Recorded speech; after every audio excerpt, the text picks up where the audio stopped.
Microeconomics, GDP on supersonic. Microeconomics, soul partner fat pockets. Microeconomics, cash flow on skyrocket. Microeconomics, that's my economics. Microeconomics, GDP on supersonic.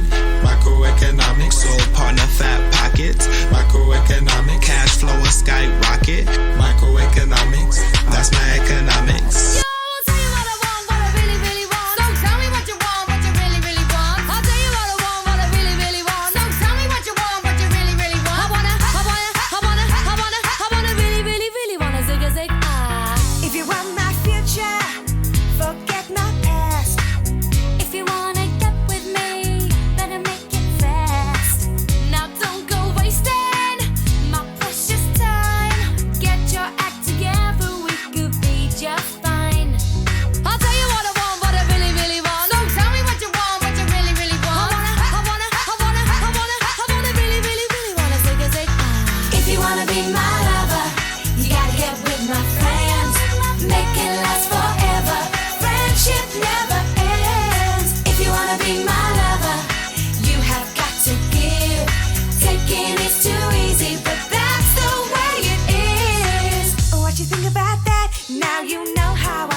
Welcome indeed to lecture 2 of the course Micro 1, as we usually refer to it.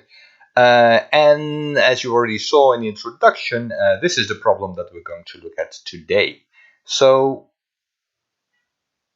you have some money, and we're going to make a very simple problem, as argued already. We assume that there are just two products in the world, apples and bananas.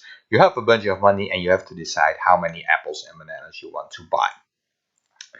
Well, first of all, that of course depends on your preferences. How much do you like apples? Let me refer to them as A, because that makes it easier, relative to bananas, B. And well, chances are that you do not want to spend all your money on one fruit, right?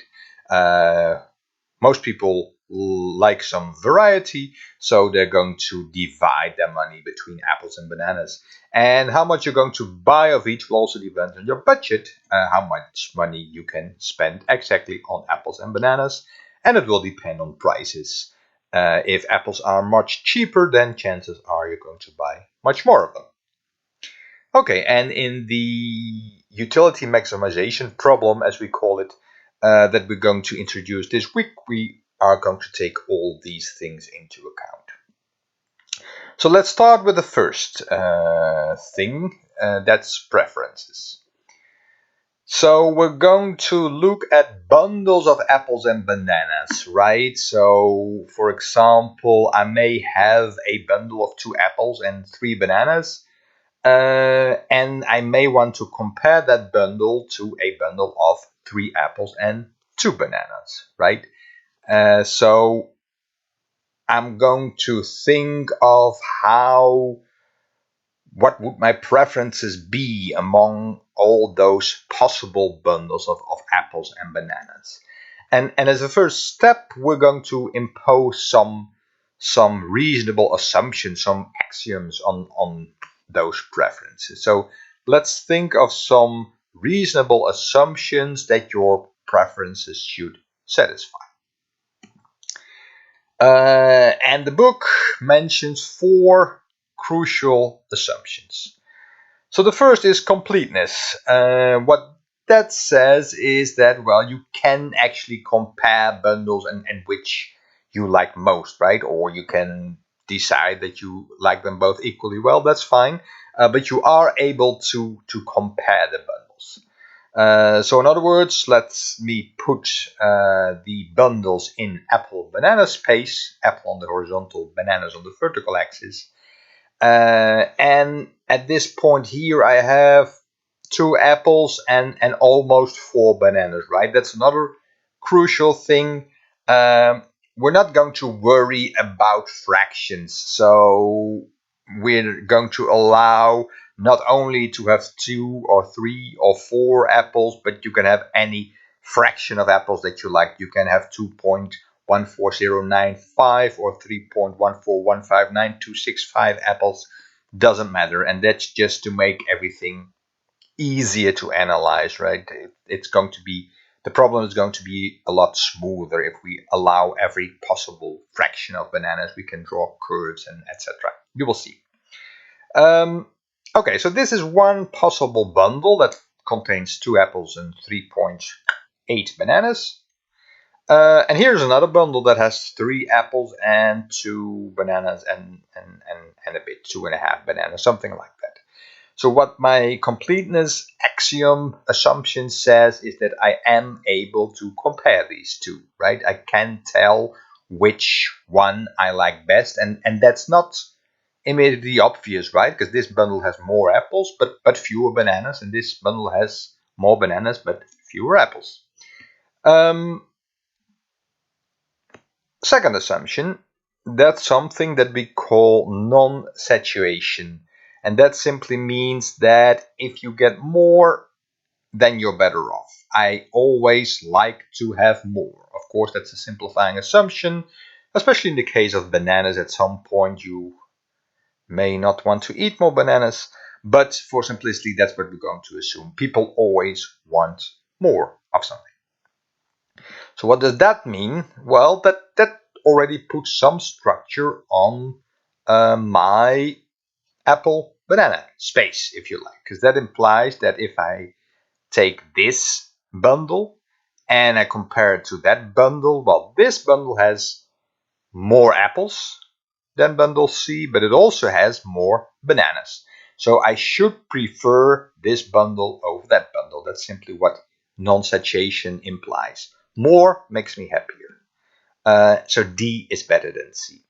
What about E? Well, E has the same number of bananas as C, as you can see here, but it has more apples. So that means that E should also be preferred over C, because you don't lose bananas, but you get more apples, and more is better. So in other words, E is also better than C. What about D and E?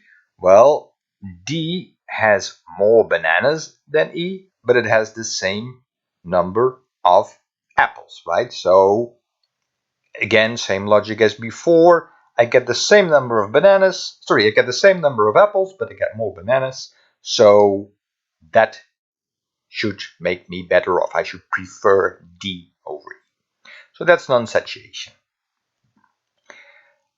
C, just told you. What about F?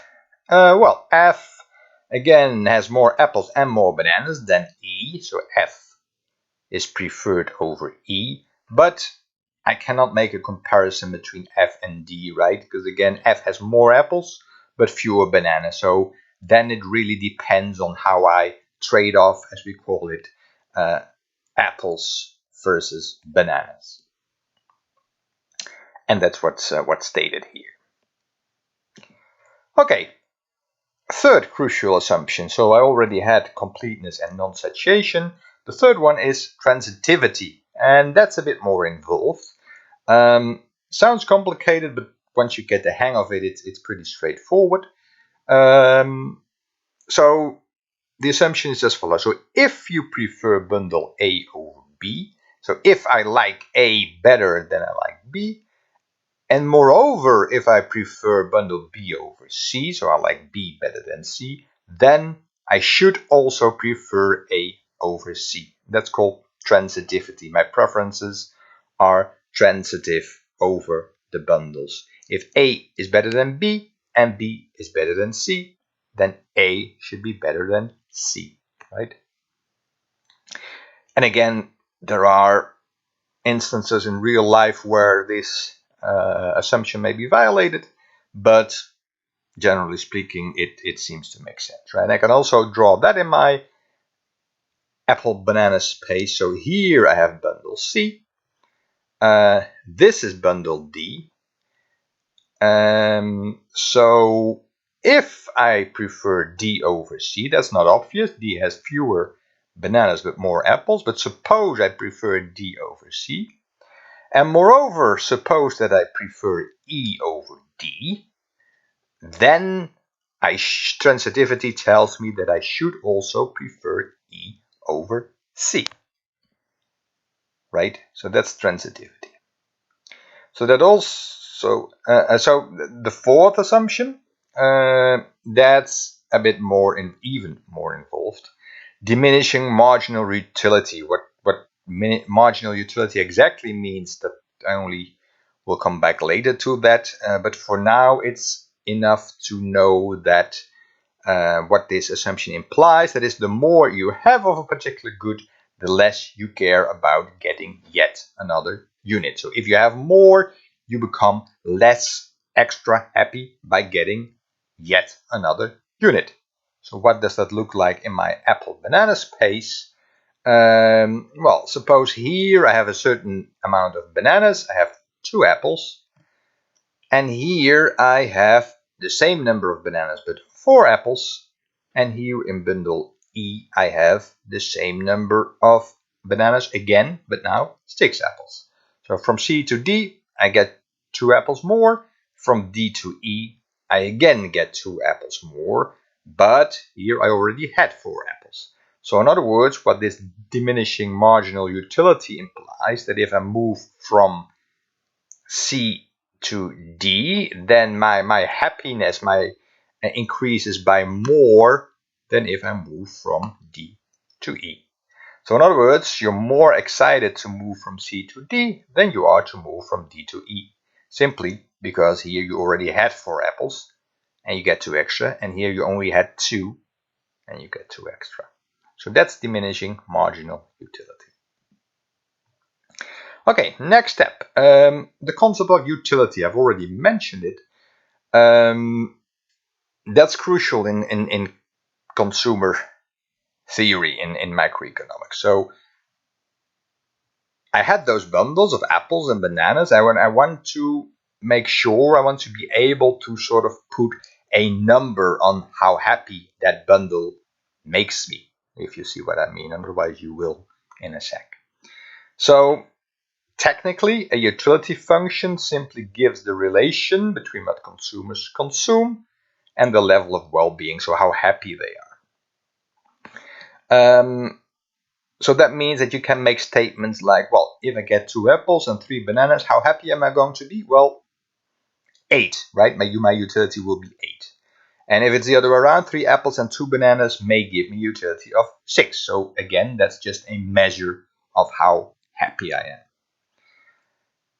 Okay, so this is the crucial step in consumer theory. What you can show, you definitely don't have to do that, but if your preferences satisfy these 4 criteria that I mentioned, so completeness, non-saturation, transitivity, diminishing marginal utility, then they can be presented by a utility function. Then I can put a number on my preferences for bundles, on how happy bundles make me, and vice versa.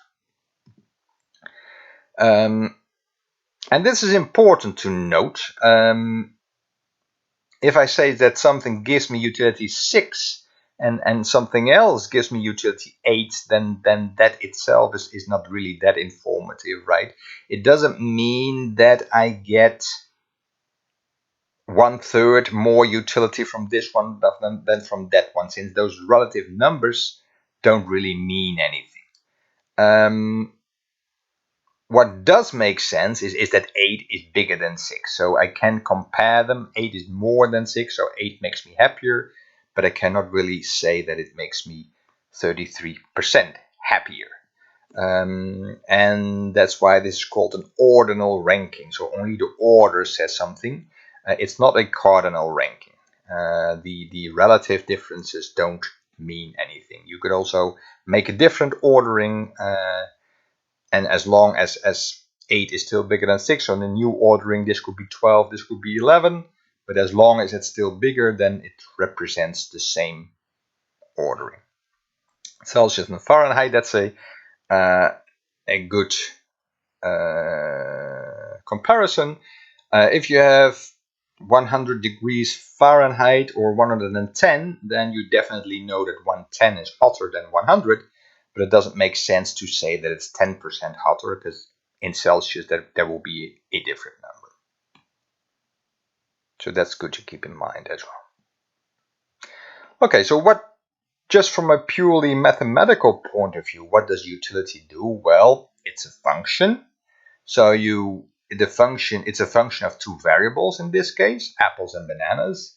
So it's just a box saying, well, if you tell me how many apples you have and you tell me how many bananas you have, then this function produces a number that represents how happy you are, essentially, right? So this is the type of function that we often use. So your utility function, your preferences for apples and bananas could be represented by this function, right? So in this case, my utility is just how many apples I consume to the power 0.8 multiplied by how many bananas I consume to the power 0.2. And this particular functional form, so something to the power something times something else to the power something else, is known as a Cobb-Douglas function. And we will see that form very often in this course, and simply because it's easy to manipulate, it's easy to play around with, as you will see. Another concept, one that I actually already mentioned when I referred to this fourth axiom, is marginal utility. So what is marginal utility? That's simply the additional utility that you get from consuming another unit. So if I go from 3 to 4 apples, then my marginal utility is how much extra utility I get from consuming that one extra apple, right?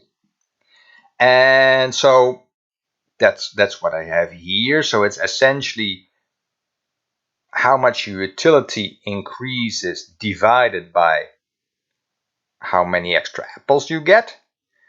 But we'd like to take derivatives. We like to play around with it mathematically. So what we will always do is we will always look at the margin, essentially. So we will not look at what do you get if you consume one more apple, but we will look at, well, what do you get extra if you consume one very tiny, slight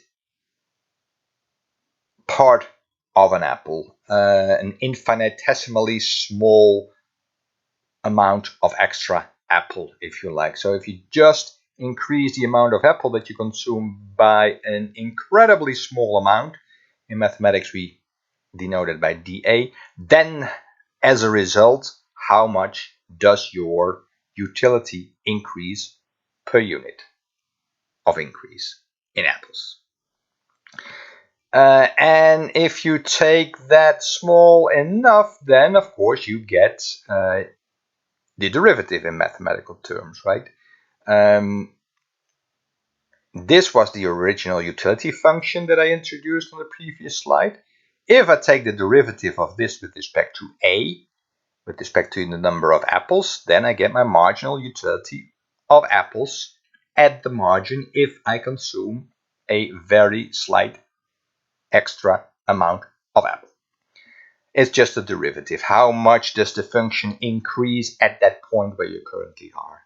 And if you know your power derivatives, then you know that if you take derivative of this with respect to A, so B is just a constant in this case, if you take the derivative with respect to A, so then the 0.8 goes in front and the power decreases by 1, right? So that gives you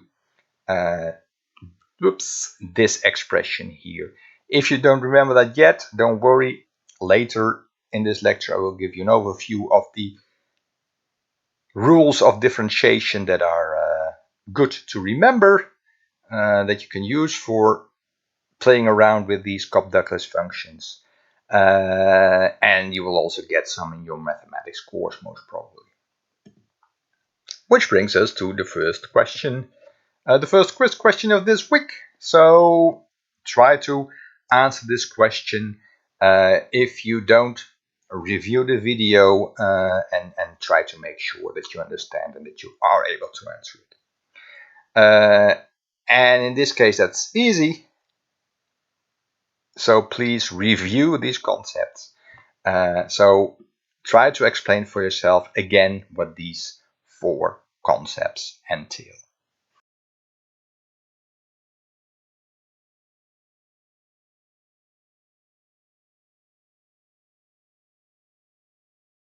Welcome back. I have now moved to the right, which should make it easy for you to see the slide. This was the quiz before the break, and of course the answer is easy. It was on a previous slide, and if you don't remember this, just go back and review. Okay, so before the break we had bundles of apples and bananas. We had a utility function that tells us, given how many apples, how many bananas we have, how happy we are. And the next concept we're going to introduce is indifference curves. So when are you indifferent? You are indifferent between bundles if essentially you don't care which bundle you get, right? Since we can change these bundles with very small amounts, we can always find other bundles that make you indifferent. I'll get back to that between a number of bundles. And then we will have an indifference curve, and that is simply a curve that connects all the bundles between which you are indifferent. Okay, some more explanation. So here again we have apple banana space, and suppose that initially I have bundle A with 5 apples and 10 bananas. Now suppose that somebody comes and takes away 5 bananas from me and asks, well, you now have 5 bananas rather than 10, so how many apples do you need to make you just as well off as you were before, so that you don't care which of the 2 bundles you get? Okay, you think about this for a little while and you conclude that that number is 7.5. So if you have 7.5 apple, 5 bananas, then you're just as well off. Your utility is exactly the same as in the case that you have 5 apples and 10 bananas. So in other words, A and B are on the same indifference curve. You are indifferent between them. I can also do that for 3 bananas, right? I can ask you, well, if you get 3 bananas, how much apples do you need to make you just as well off as before? And if your answer is 10, then C, the resulting bundle, is on the same indifference curve. And here I've drawn that indifference curve, so that's one indifference curve, right? That connects these 3 bundles in this case. Okay, here I have a situation where I have drawn 2 indifference curves. So I'm indifferent between all the bundles on this curve, but I'm also indifferent between all the bundles on this curve. What about this curve? Which curve makes me happier? Which curve gets me high utility? Well, that's easy to think of if you go back to my non-satiation assumption, right? This is 1 point on indifference curve 1. This is 1 point on the indifference curve 2. These 2 points have the same number of bananas, but there are more apples here than there are here. So necessarily, this bundle should make me higher off than that bundle, but all the points on an indifference curve make me indifferent, make me equally happy. So in other words, on this indifference curve, my utility is higher than on that indifference curve, as you can see here. Okay, so if you think of indifference curves, it's good to note the following. What we have here is essentially a 3-dimensional function, right? We have apples on the horizontal axis, on the x-axis. We have bananas on the y-axis, and then on the z-axis we have how much utility that bundle gives us. So essentially we have a 3-dimensional graph, if you like. And having indifference curve is just a way to make it easier to represent that three-dimensional function. Exactly the same thing happens in the weather report, right? If you have a weather map like this one, then all these points, or this curve rather, connects points with the same air pressure, 1040 millibar in this case. So this is not an indifference curve, but rather an iso bar. But the same concept. You just go to a level of 1040 here, you slice through your curve, and then you get all these points, all points that give you the same air pressure. So the same thing is true with an indifference curve. You also have that with maps that of mountains, right? Then you also have these lines that represent how all the points that at a certain height. So that's the same trick. You have iso height curves that connect all points with the same height. And indifference curves just like that, it connects the points with the same utility. Okay, so what do we know about indifference curves? Well, first of all, since we are able to compare all bundles, that's completeness, that also implies that we can draw indifference curves. We know the utility, we can tell you how much we like each bundle, so we can draw.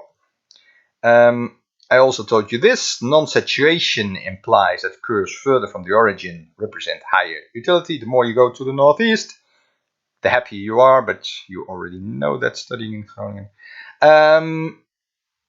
This one is a bit more involved. You can show that indifference curves never cross, and that is implied by transitivity. So there's a nice proof for that. And the way we're going to prove that is as follows. We're going to start out with by assuming that it actually is true, and then we derive a contradiction. So first step in the argument, suppose that indifference curves do cross. So that's what I've drawn here. I've drawn two indifference curves that actually cross each other. Why can this not happen? Well, take 2 points, D and F. D and F are on the same indifference curve, so obviously both points should give me the same utility. I should be indifferent between them. Okay, but now take points E and F. These 2 points are also on the same indifference curve, so I should also be indifferent between these 2 points. But wait a minute. Look at points D and E. E has more apples and more bananas. So E should give me higher utility than D. But that cannot be true, since transitivity implies that if I'm indifferent between D and F, and I'm indifferent between E and F, then I should also be indifferent between E and D. But at the same time, I've just shown you that E should give me higher utility than D. So that's a contradiction, right? Through one channel using transitivity, I've shown that E and D should give me the same utility. But then I've shown that due to non-satiation, E should give me higher utility. They cannot both be true. So the thing I started out with, the assumption that indifference curves can cross, that cannot be true. So this leads to a contradiction, which implies that indeed indifference curves cannot cross, because if they would, you would end up with weird contradictions. That's the argument. Okay, so if they cannot cross, they should be parallel, right? Okay, more characteristics. This one is also a bit tricky. They should be convex to the origin, which means that they should have this shape, and that is implied by diminishing marginal utility. Let me try to explain that. Here I have an indifference curve, and this indifference curve is indeed convex to the origin.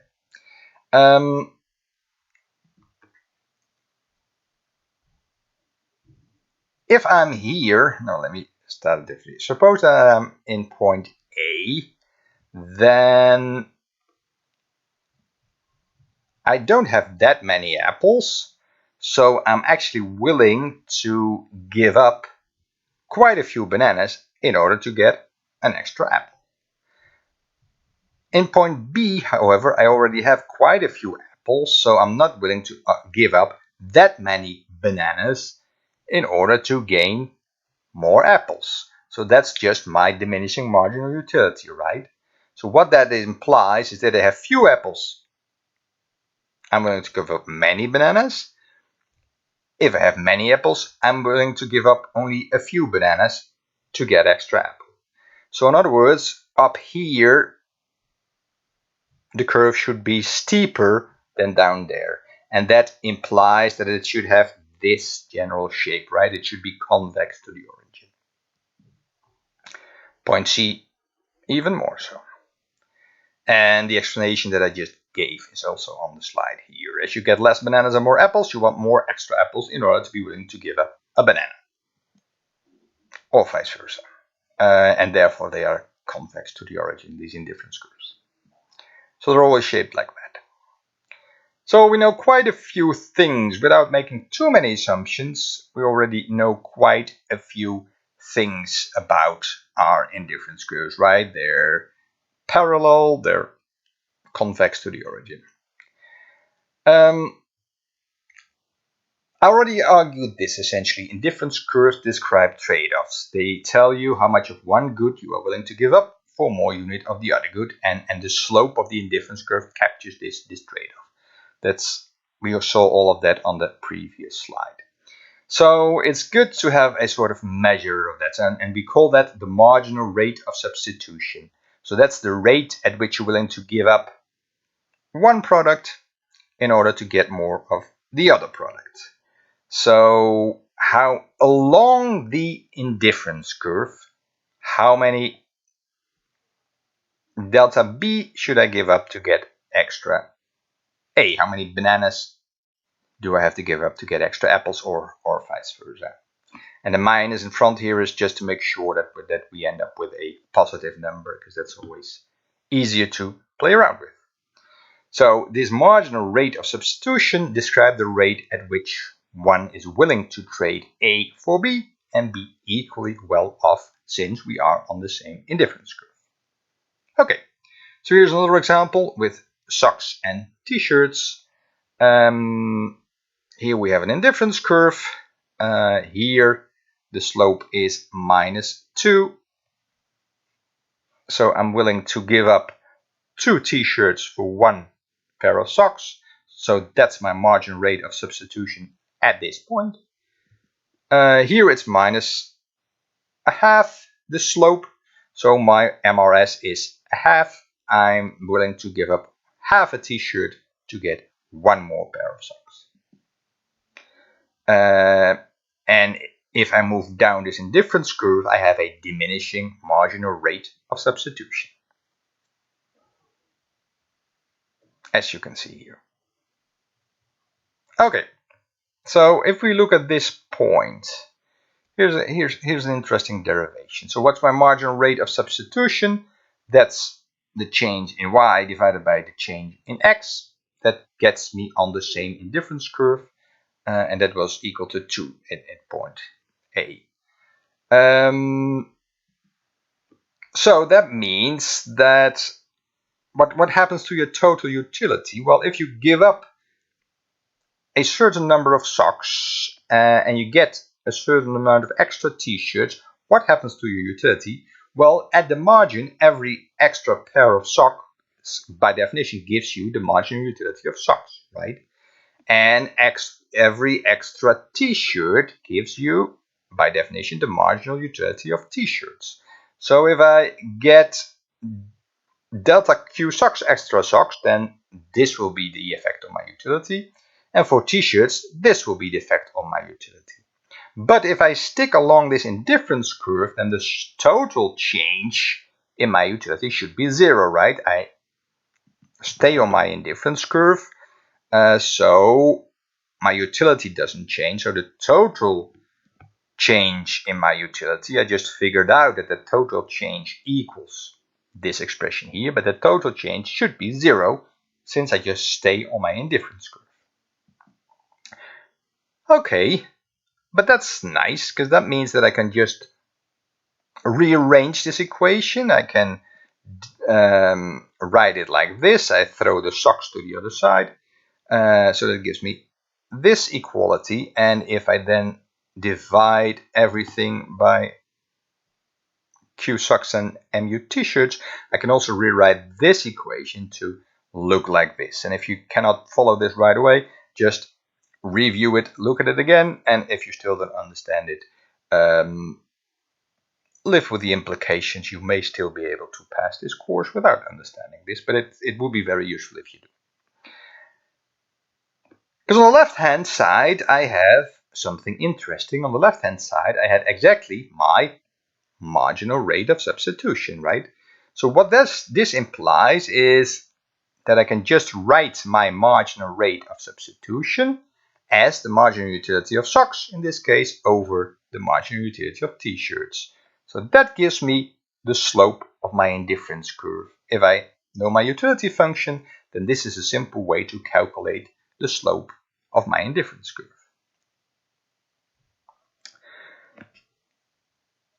And that's again repeated here. So my marginal rate of substitution, change in one product divided by change in the other product, and that equals the marginal utility of socks over that t-shirt. Small side steps. Here are a couple of special types of indifference curves. So suppose that you consume two different products, 1 liter bottles of cola and 2 liter bottles of cola. Doesn't sound like a very particularly healthy diet, but assume that this is the case. Okay, in this case, you would have a rather special indifference curve, right? Because you don't really care how many 1 liter or 2 liter bottles you consume. You only care about the amount of cola that you get. So any 2 liter bottle is just as good for you as 2 1 liter bottles. So in other words, your indifference curve is going to be straight line. 8 liters of cola is just as good for you as 4 2 liters, and every combination in between as well, and the same for the other levels of utility. So in that case, you would have a straight line, and in that case, your products are perfect substitutes, as we call it. So with perfect substitutes, your MRS is constant, as you can see here, right? So that's a special case. Here's another special case. Suppose that I have left shoes and right shoes. To be able to walk, I need 1 left shoe and 1 right shoe. If I have 2 right shoes, that's completely useless. If I have 2 left shoes, that's completely useless. If I have 1 left shoe and 2 right shoes, then the second right shoe is useless as well. In other words, my utility is only determined by the minimum of the two, right? If I have 12 left shoes and 14 right shoes, then I have 12 pairs of shoes, and I can just throw out the additional right shoes. So that would give rise to indifference curves that look like this.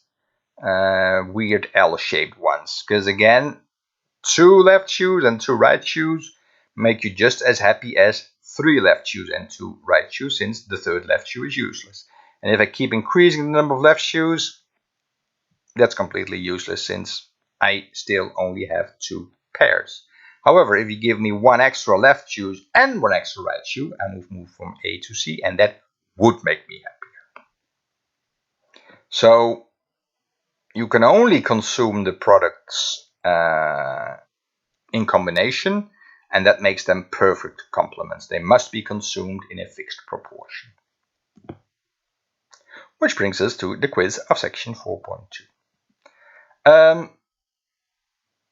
And this already builds on or introduces what we're going to do next, namely to play around with it, to do some calculations.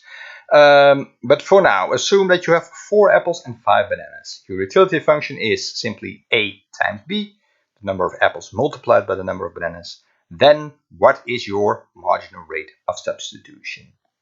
The answer will follow after the break.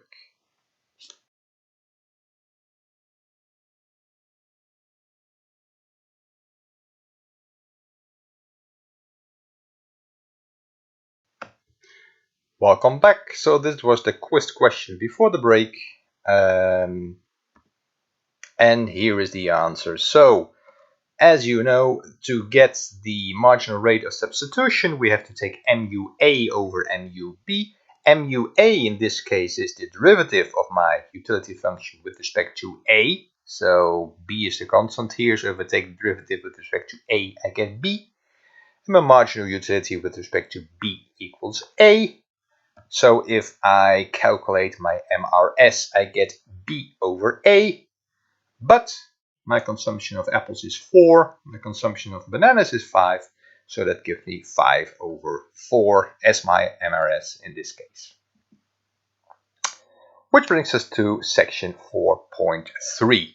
So in 4.2 we talked about your preferences, your utility function, what you want, what you really want.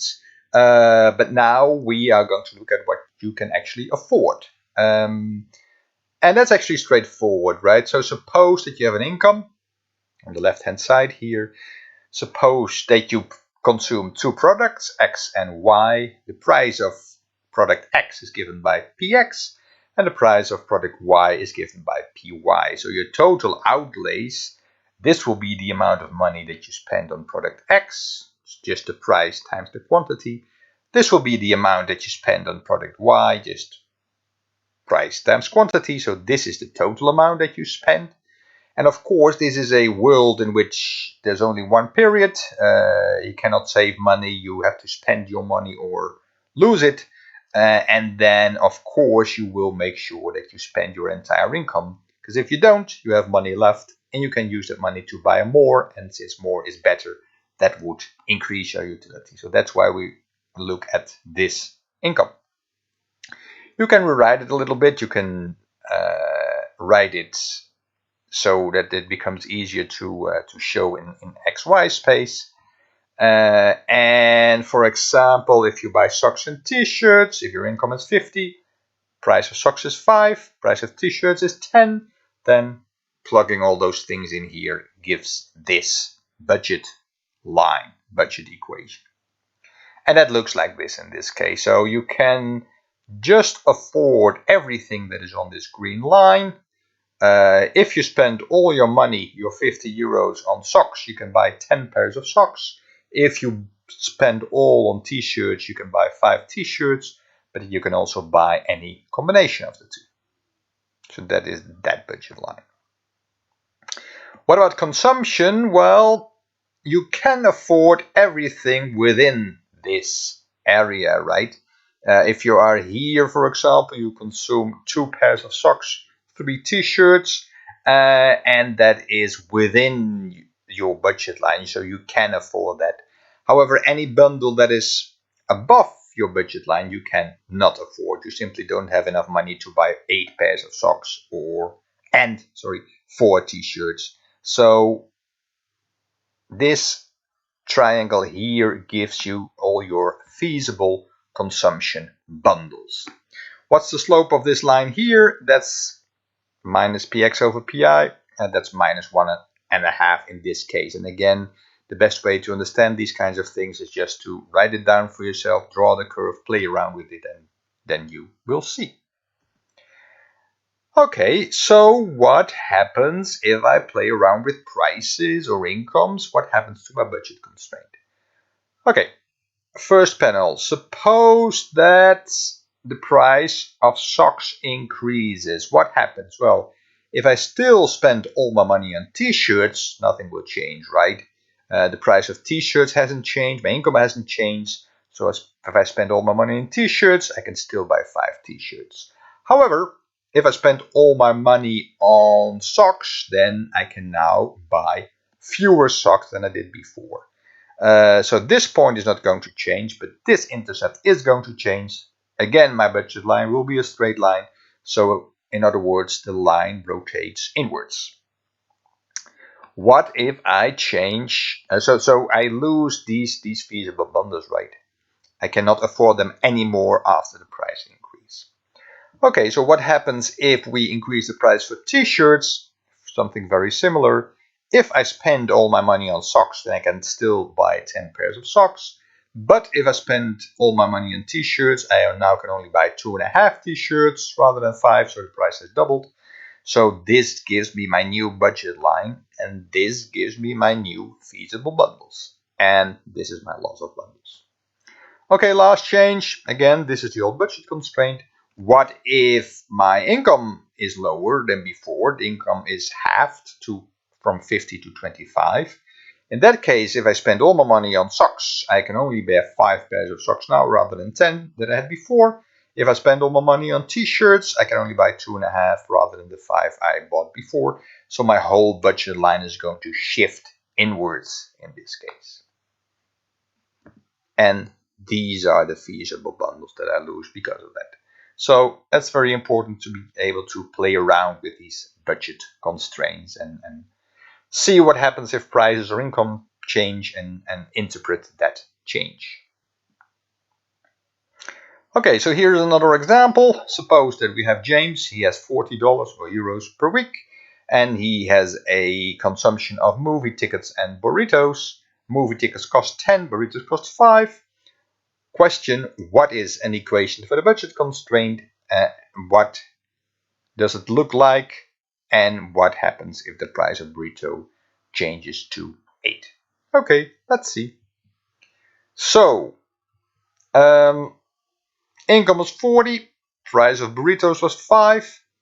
B represents the consumption of burritos, price of movies is 10. M represents the consumption of movies. So in other words, this is my budget line.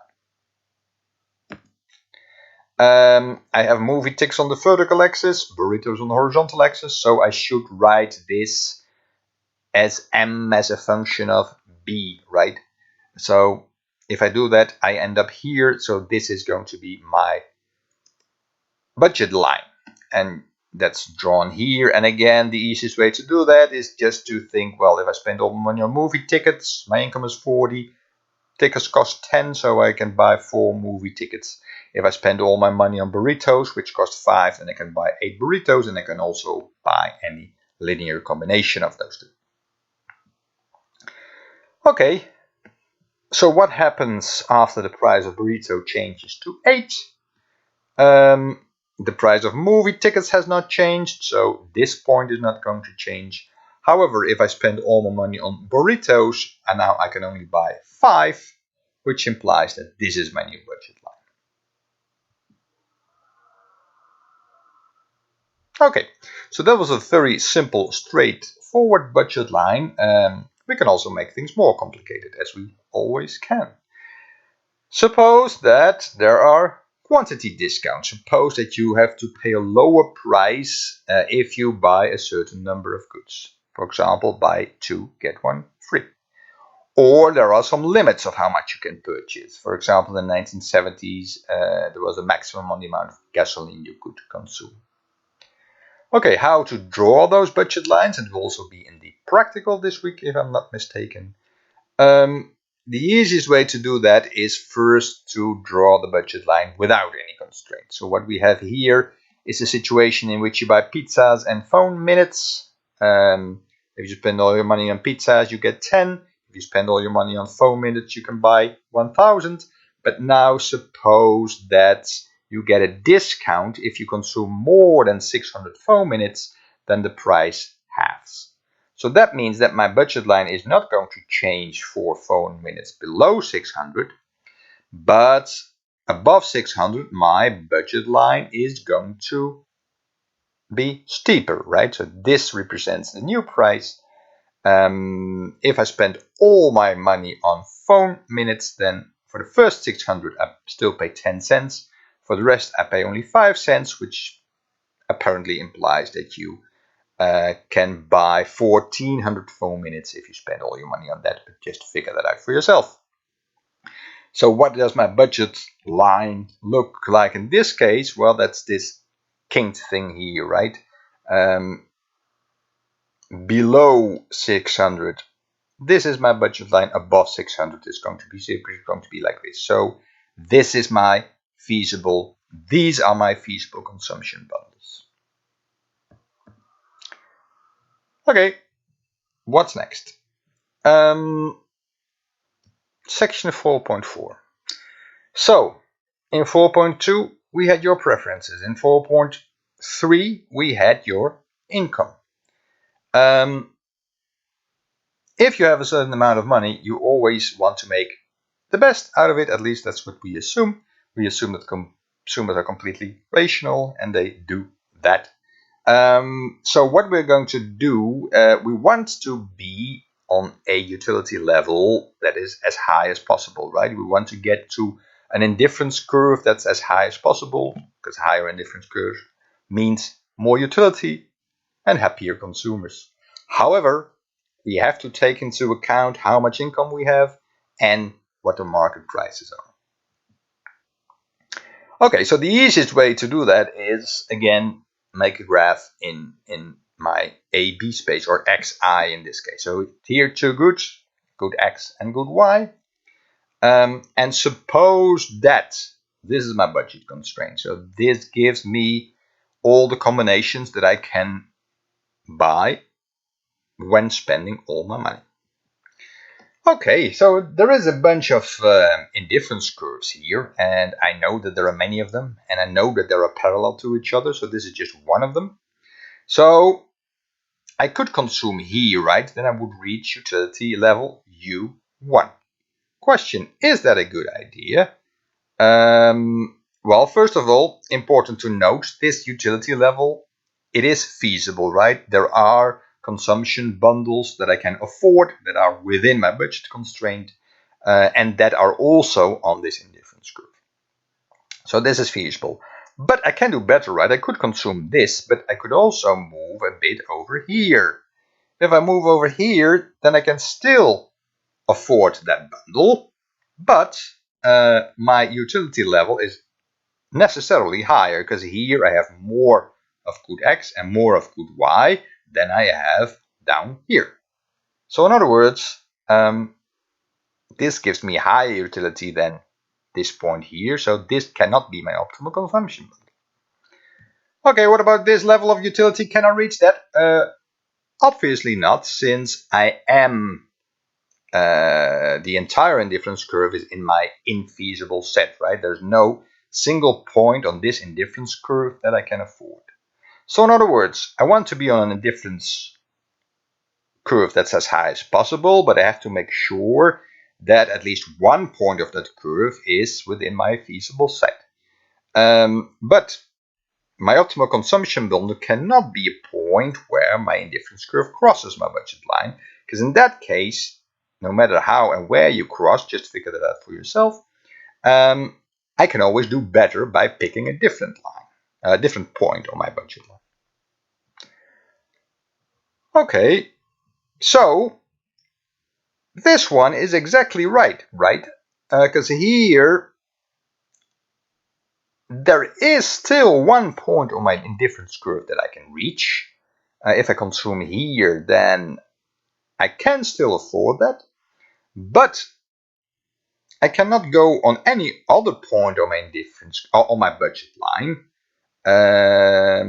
and reach a higher utility level, because all these points necessarily give me lower utility than this indifference curve, since I consume less of both products. Okay. So you cannot do better than this one, right? This indifference curve is just tangent to my budget line. That means that if I move anything higher, if I would move to a higher indifference curve, then I would no longer have feasible points on that new indifference curve. Okay, so in this case, that means that A is my optimal consumption bundle. So, what should we do? We have a budget line. That's just given. We cannot change that.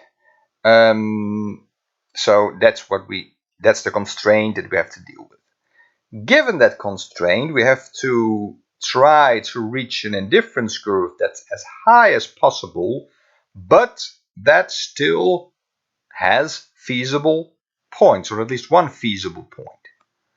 One point that you can afford. So this budget line, this indifference curve obviously does not give me my highest possible utility, since I can do better. I can reach a point where my utility must be higher, since my utility here is higher than my utility there, and all my points here give me the same utility. So my utility here is not only higher than my utility here, but it's also higher than my utility there. So what we should do is pick an indifference curve that is as high as possible while still remaining within the feasible set. So there we go. We go higher, we go higher, we go higher, we go higher, whoops, and back, and that's my optimal bundle, right?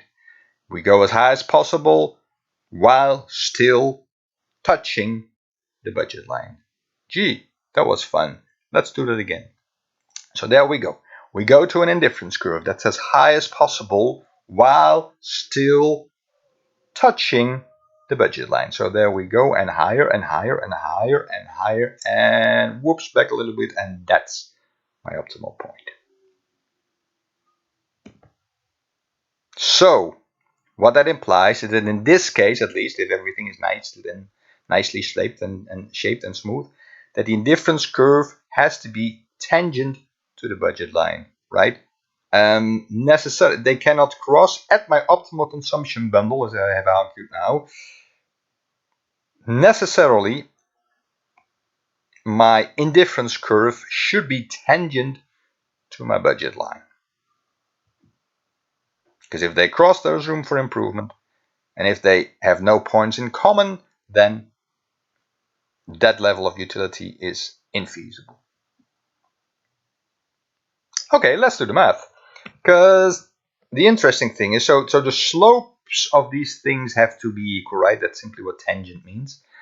But we know the slope of this budget line. We derived that a couple of slides ago. And we also know the slope of the indifference curve, because that was my MRS, my marginal rate of substitution.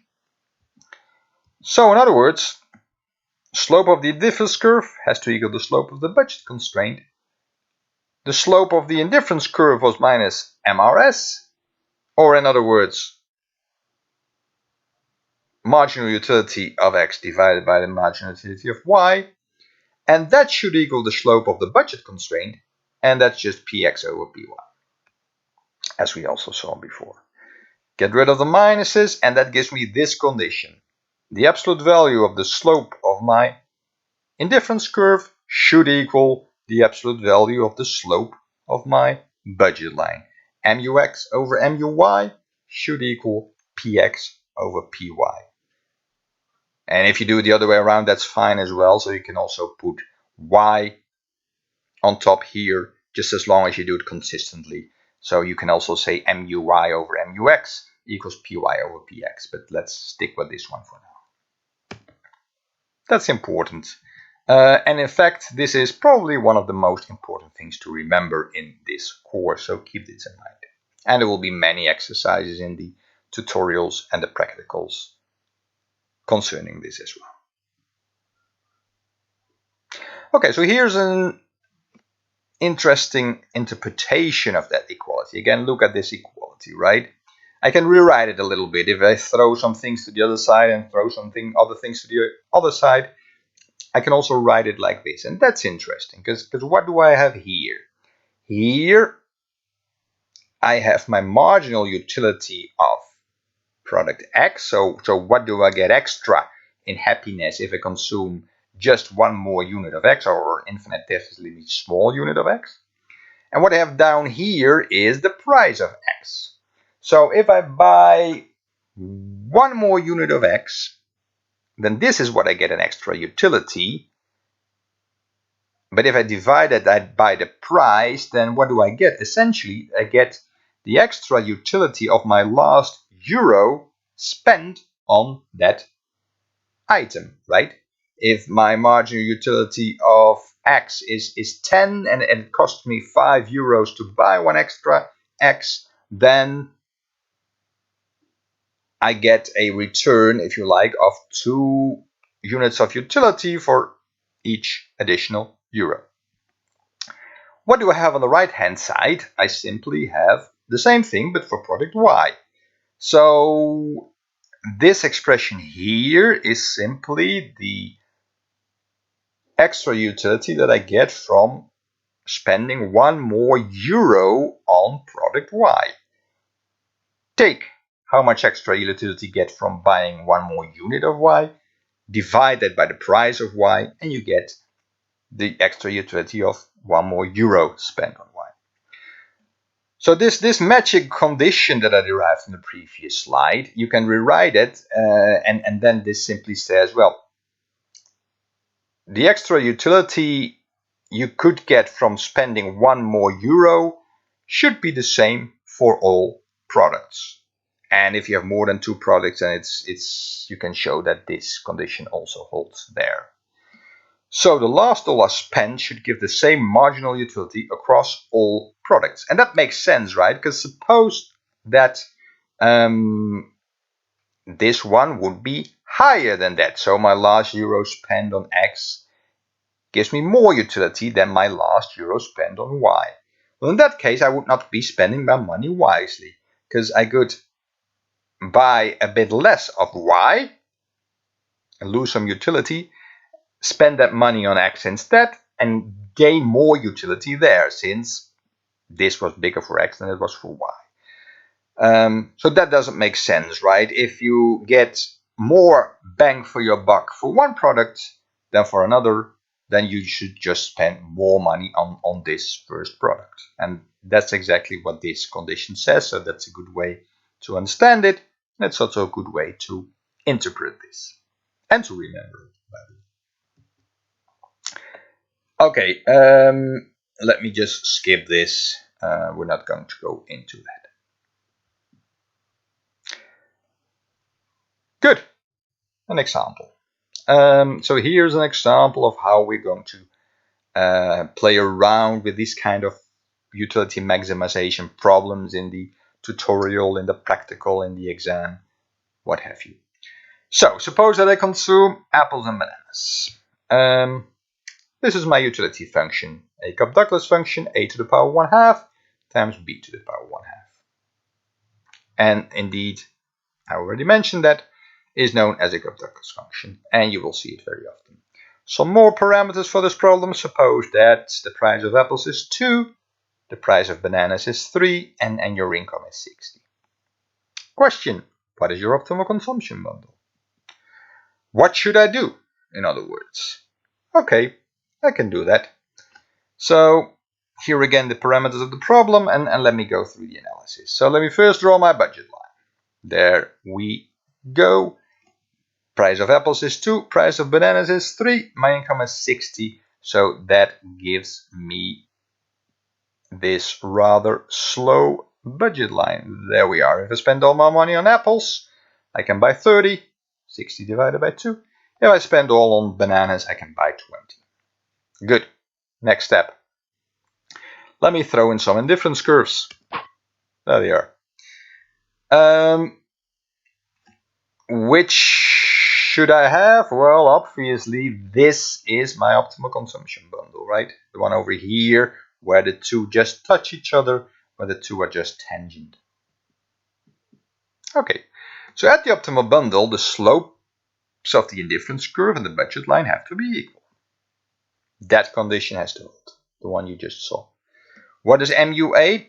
Just take the derivative of your utility function with respect to A. That gives you this. What is your MUB? Same story, but the derivative of your utility with respect to B gives you this. So my MUA over MUB, in other words, my MRS, my marginal rate of substitution, looks like this. The good news is we can simplify this thing a lot. And here, this is where your rules, your high school mathematic rules of manipulating powers come along. A to the power minus 0.5 is just 1 over a to the power 0.5, right? So I've thrown the a below here, and b to the power minus 0.5 here below in the denominator, that's just b to the power 0.5 in the numerator. So I've done that here. Oh, sorry. Not yet. First, I got rid of the 0.5s. They just cancel out. And the next step, I'm going to do what I just said, actually. Is this. So make sure that I get rid of all the negative powers, essentially. What do I have left here? I have b to the power 0.5 times b to the power 0.5 left.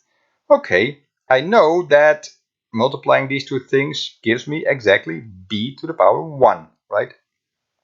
And downstairs I have a, so my MRS in this case equals exactly b over a. What about my price ratio? This thing over here, that's 2/3. So that's that. What do I know? So I know the slope of the indifference curve here. I know the slope of my budget line here. And I know that these two things have to be equal. So b over a has to equal 2/3. Okay, but I'm not done yet, right? So I know that at the optimal consumption bundle, this condition has to hold, and I can rewrite that a little bit. I can write it like that. So at my optimal consumption, I know that the amount of bananas that I consume should equal 2/3 times the amount of apples that I consume. But there's another thing I know, right? I also know that at my optimal solution, I satisfy my budget constraint. I spend all the money that I have.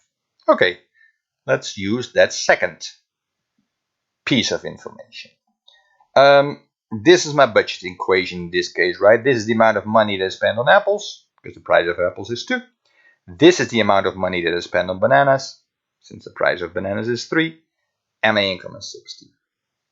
Hey, but wait a minute. I also know that at the optimal consumption level, B has to equal 2/3 of A. So I can plug that in there. I've done that here. And if I evaluate that, I end up with 4a having to equal 60. In other words, a has to equal 15. 2/3 of that gives me b, gives me the amount of bananas, so that should equal 10. So that solves my problem, right? If you could not follow all the mathematical steps along the way, here are the ones that I used. If you take a to the power x, take the derivative with respect to a. By the way, this is a way of writing a derivative, right? I should have noted that before, but in mathematics, economics, there are many ways to write a derivative. Just to confuse you, this is one of those ways. A to the power x, the derivative of that with respect to a, that's just x times a to the power x minus 1. The power goes in front, and the power decreases by 1. This is another thing that I used. A to the power minus x is simply 1 over a to the power x. And the third one that I use, a to the power x times a to the power y, is simply a to the power x plus y. You have seen this in high school, hopefully. Otherwise, you will see it in your mathematics course. But these things are good to keep in mind to be able to manipulate these Cobb-Douglas functions. Okay, that was fun. Let's do another one. Okay, if you insist, here's another one. Suppose I consume artichokes and beans, which conveniently also start with A and B. But now suppose that my utility function looks like this. So again, Cobb-Douglas, but a to the power 0.2, b to the power 0.8. Price of artichokes is 4, price of beans is 10, income is 100. What should I do? In other words, what's my optimal consumption bundle? Okay, same steps as before, so let me do it a bit quicker. At the optimal bundle, the slopes of the indifference curve and the budget line have to be equal. That was this condition. What is my MUA? Again, use the rules that I just showed you. That's that. This is my MUB. So if I divide the two, I get this expression here. 0.2 over 0.8, that's just 1 over 4, right? So that's what I've done there. Get a to the power minus 0.8 downstairs, b to the power minus 0.2 upstairs. Then I get this. And that leaves me with exactly b over 4a. And what about the price ratio? The price ratio is 4 over 10. So I know that at my optimal solution, b over 4a has to equal 4 over 10. And if I rewrite that a little bit, and again, these are videos, so you can just stop them, rewind them if it goes too quick, but just calculate along. But if I do that, I end up with b is 16 over 10a. So this is what my condition that the slopes have to be equal imply, right? There's another thing I know. My optimal consumption level is such that I spend all my money. This was my budget constraint. Price of artichokes, price of beans. My income is 100. Plug this thingy into that. That gives me this. So then 20a equals 100. So a is 5 and b is 8. By the way, in this example and also in the previous ones, these are nice round numbers, but they don't have to be, right? I also mentioned that before already. Which brings us to the quiz for 4.4. So you can feel it coming perhaps. This is a similar question, again, about artichokes and beans. This is my utility function. In this case, price of artichokes is 15, that of beans is 10, and my income is 200. What is my optimal consumption bundle? Please stop this video, calculate this, and then continue to check whether your answer is correct.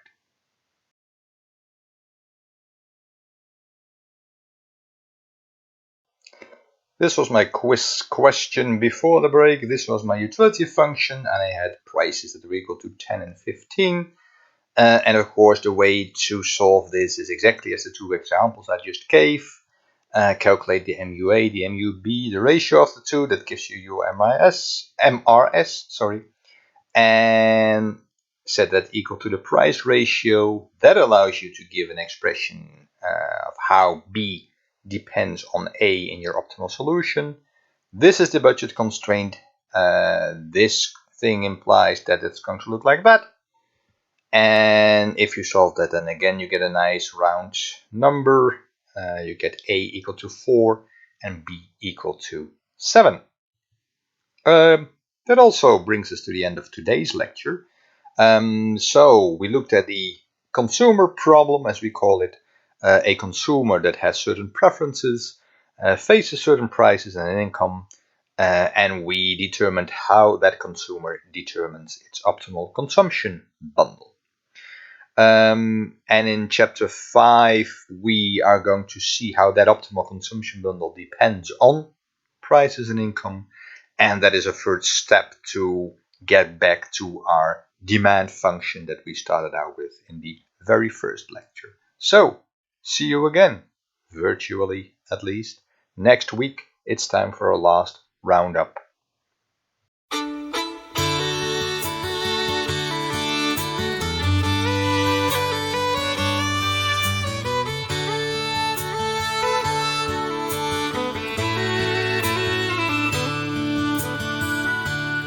I've had choices since the day that I was born. There were voices that told me right from wrong. If I had listened, no, I wouldn't be here today, living and dying with the choices I've made. I was tempted by an early age. I found I liked drinking. Oh, and I never turned it down. There were loved ones, but I turned them all away. Now I'm living and dying with the choices I've made. I've had choices since the day that I was born. There were voices that told me right from wrong. If I had listened, no, I wouldn't be here today, living and dying with the choices I made.